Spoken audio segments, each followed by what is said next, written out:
Herido el cara del dueño del Salwa Hotel, nombrado como si Hadja Salwa Julwadi, 48 el edad. Después que pasada a las 9 en dilantes aga, dos mga persona de repente con el tira adentro del Dila Hotel Alinacali Camins, mientras estaban almuerzo junto de su marido. Antes de tirar a su con Salwa, ya tira una el más sospechado con el guardia del hotel, razón para puede pa investigar el marido del víctima, si Alfawani Tupay, usando el shotgun del guardia.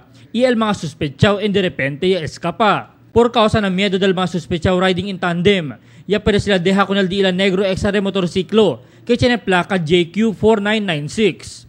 Manada asigun niya pwede mira con el cambio de tiro, kaya resulta con el bien quebrado mga espejo del establecimiento. Iya deja con el 6 para 8 mga basiyo del calibre 45 armas. Iya habla yung mga tanod, yan kalman yung mga tanod. Yan hanapol sila para allá, Johnston. Pati aquel mujer vieja, ya pwede también mira. Para allá también. Ya pasa para Johnston, ya está.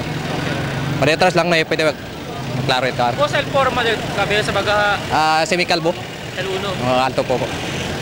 El 1 piang. El 1 piang. Enseguida se endereza el news team para na lugar del 89th Street na Canilar, donde alegadamente ya puede kuhi el mga barangay tanod na ayuda del un barangay kagawad di ila con el mga sospechao.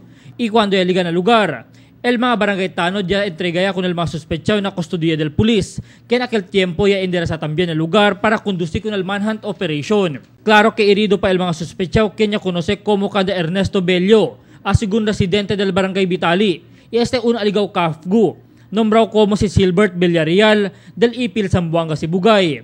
Alegre el mga opisyales y residentes del barangay que por primer vez na historia del crimen como incidente de tiro aquí na syudad. El mga vivientes mismo del syudad el Kenya pwede aresta con el mga sospechao. Di la itsura gani, sospechoso sila mga gente, por eso ya pwede ko nila sige atras. Hindi ko nila dia asa pwede kami kuya sa likod ng mga uban.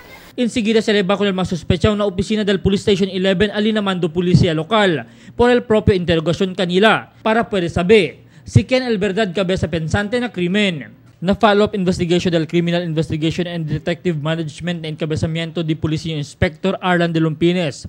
El biktima si Haji Salwa ya mura a segundo hospital después que pasa na una operación. Mientras el guardia quien más temprano que la víctima también de tiro, ahora librado ya na peligro. El autoridad ahora ta conduce pa siempre hondo investigación si cosa el posible motivo del matanza. Albert Luna, Dateline Zamboanga.